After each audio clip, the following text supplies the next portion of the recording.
सड़क दुर्घटन मृत्युवरण कर पलसमा महाविद्यालय प्रतिष्ठाता कुमुदबंधु गड़नायक शेषकृत्य।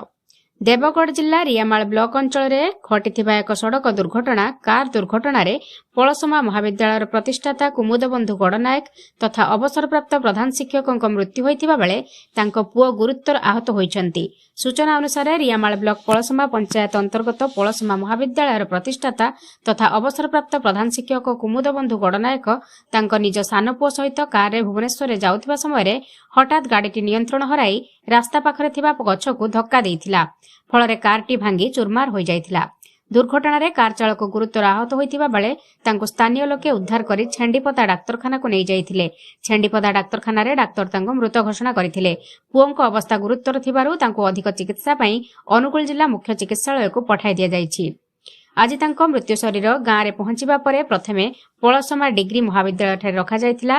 परे पलसमा महाविद्यालय बाहरी तांको बासभवन पर्यंत और परे शवदाह पर्यंत विशाल शोभायात्रा जनसमुद्र देखा मिलिथिला।